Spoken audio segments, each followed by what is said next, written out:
حضرت فال نکالنے والی بات رہ گئی، ایک کالر بھی ہے لیکن پہلے میں شامل کر لوں۔ السلام علیکم۔ وعلیکم السلام۔ جی خوش آمدید کہتے ہیں، کیا نام ہے اور کیا سوال ہے؟ السلام علیکم۔ جی بہت شکریہ۔ جی میں لائبہ بات کر رہی ہوں۔ میرا سوال یہ ہے کہ استخارہ کرنے کی شرعی حیثیت کیا ہے؟ جیسے آپ نے بتایا کہ فال نکالنا یا یہ کفر کے برابر ہے، تو استخارہ خود سے کرنا یا کسی سے کروانا، اس کی شرعی حیثیت کیا ہے؟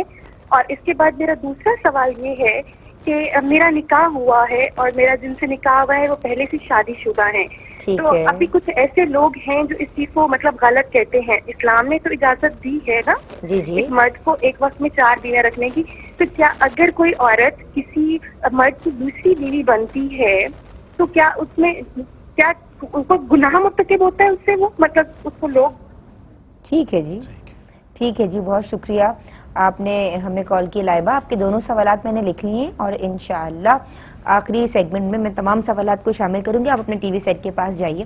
حضرت قسمت کا حال جاننے کے لیے فال نکلوانا کی شرعی حیثیت کیا ہے؟ دیکھیں قسمت کا حال تو اللہ ہی جانتا ہے۔ بندہ جو ہے عام انسان قسمت کا حال نہ اپنی قسمت کا حال جانتے ہیں نہ دوسروں کی قسمت کا حال جانتے ہیں، اور حیرت تو اس بات پر ہوتی ہے کہ لوگ دیکھ بھی رہے ہوتے ہیں کہ یہ جو بندہ قسمت کے حال بتانے کا دعویٰ کر رہا ہے یہ بیچارہ خود اپنی قسمت کا حال نہیں جانتا۔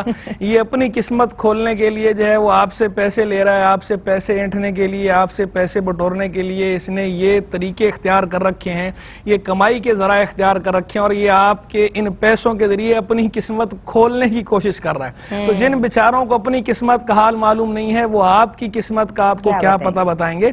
تو یہ تو ویسی کامن سینس کی بات ہے۔ اور جہاں تک جو ہے وہ شریعت کی بات ہے، دین کی بات ہے، اسلام کی بات ہے، تو دین اسلام کے مطابق تو قسمت کا حال بندے کی اللہ ہی جانتا ہے۔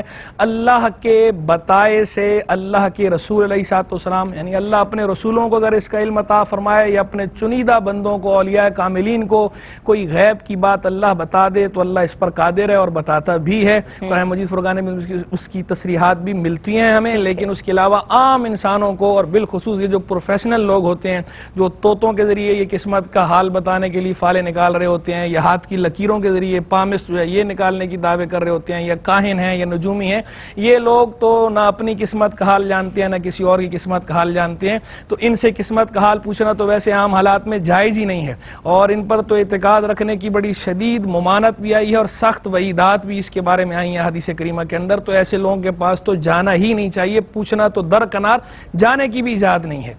ٹھیک ہے حضرت، ماشاءاللہ۔